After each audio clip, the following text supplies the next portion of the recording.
Alright, so at last 2K23 is finally here, and today in NBA 2K23 next gen and kind of current gen, I'm gonna be showing you guys what's in my opinion the best point guard build.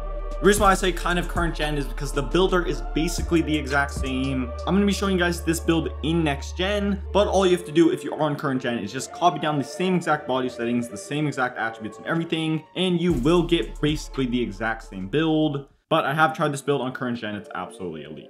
With that being said, before I do all my things, please drop me a like and subscribe to the channel. We're trying to 20k subs, and also trust me, you do not want to be missing a lot of the 2K23 content I have coming soon. Without further ado, let's hop right into it. So as you guys see, we are on the builder right now. Obviously, most of the stuff on this initial screen doesn't really matter. The handiness does matter a little bit. For example, for your jump shot, it'll kind of change what your jump shot looks like visually. As well, your strong hand is going to be the hand you're better at dunking with. This is pretty much all just personal preference. I really can't tell you one handiness is better than the other. For the position, obviously you're gonna want to go with point guard. This is the best point guard build. I'm not gonna tell you to make a small forward, like it only makes sense. Now, moving on to the body settings, this is pretty much what I'm going with. I'm going with 6'4", 209 pounds, and 7'1" for the wingspan. As well, for the body shape, I am going with defined. I believe this is the best body shape. The reason why I'm going with 6'4" is because this is the tallest you can be while still qualifying for these small animations. For example, these small jump shots, the small contact dunk package, and as well, most importantly, these small dribble moves.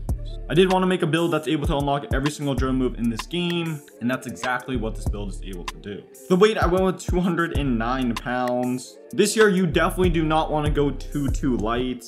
If you go too light, you're just going to end up getting pushed around. So I'd recommend going with 209 pounds. I believe after a little bit of experimentation, this does work the best. The wingspan, I'm going with 7'11". I believe this might be max wingspan, and the reason why I am going with this is because that way my defense and finishing is as good as possible without having to spend a ton of attributes on that.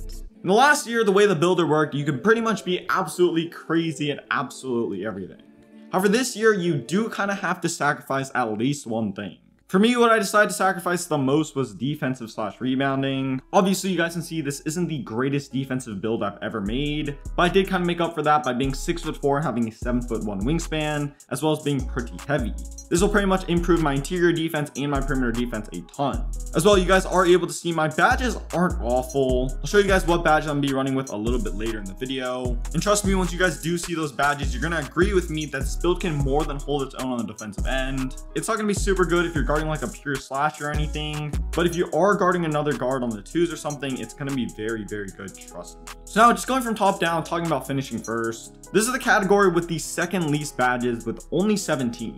However, as you guys can see, I went with a 93 driving dunk, and that's all you need. As well, this build will be able to get gold posterizer and gold limitless takeoff, and as far as badges go, that's really all you need. You only get 17 badges, but when it comes to finishing, you need the least badges out of any other category. And what matters way more is the attributes you're able to get, and more importantly, the dunk package. You guys see, I'm getting an 80 vertical, which will allow me to get the elite contact dunk package. I could have put this up a little bit higher to get the small contact dunk package. And if it was last year's builder, I definitely would have done this, but this year it's just kind of hard to get the attributes necessary to do this. If you want to drop down some of your other physicals to bump up your vertical, then you can definitely do that. All around, I believe the finishing is going to be very good, especially since you are 6'4", you're going to be dunking on everyone. I really do believe being able to dunk this year on a point guard build is going to be very important. For shooting, you guys see I'm getting 21 shooting badges, as well as an 85 3-pointer. Now, for my limited experience playing and watching the game, 85 3-pointer is more than enough. Now, I know 2K is talking about, oh, we're making shooting way more harder, but basically what 2K did is they made it more skill-based. So basically, if you're good at shooting, you can literally shoot with any 3-point rating, but if you're bad at shooting, you're probably gonna need an 80+.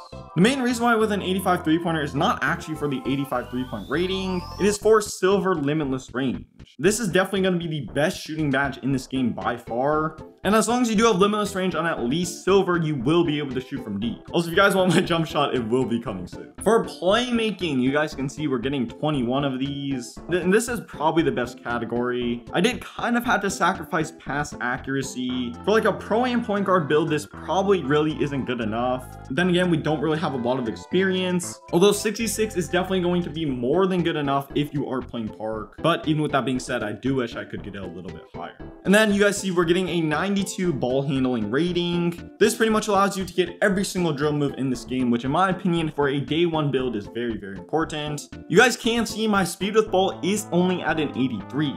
In my opinion, speed with ball really isn't that important. A lot of people don't know what speed with ball pretty much does. Basically, what speed with ball does is if you're running down court, it's going to make you faster. Obviously, you have to be running with the ball, that's why it says speed with ball. Speed with ball does not affect how quickly you speed boost or how quickly your dribbling animations actually are. How quick your dribbling animations are tied to your ball handling rating, and how quickly you speed boost is tied to your acceleration rating. So honestly, in my opinion, while speed with ball is important, it isn't as important as some people may think. And then on to defensive slash rebounding. I kind of already talked about this. You're getting an 86 perimeter defense and a 79 steal rating. So you will be able to hold your own on the defensive end. Also, somehow you do get bronze anchor and bronze chase down artist, which definitely makes a huge difference when it comes to interior defense. But probably the most important part of this build's defense is that you're 6'4" and get a 7'1" wingspan and you're 209 pounds. I keep forgetting that. Like, you're just gonna be so bumpy and so hard to get past.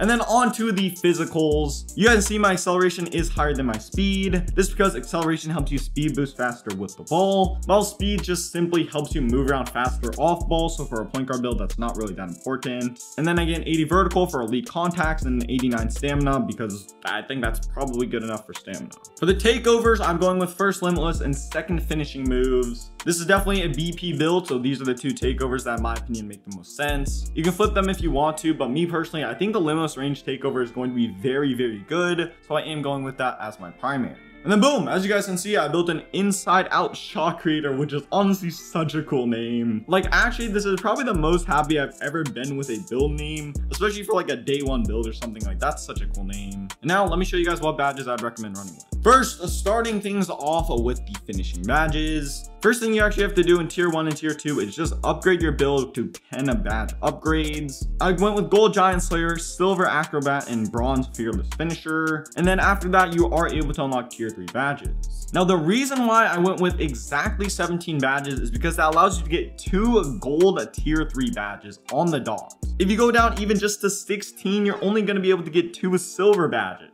The 2 badges I am going with is Posterizer as my core badge and Limitless Takeoff as just an ordinary badge. You can go with Slithery instead of Limitless Takeoff if you want to, but I believe Limitless Takeoff is probably more important. For finishing, you guys can pretty much see what I'm going with. Silver Clutch Shooter and Silver Comeback Kid. These are probably the least important out of all these badges. They kind of just give you a general boost. I went with Corner Specialist, and as you guys see, Agent 3, which are pretty much is just gonna allow me to fade in the corner, which is just so overpowered, bro.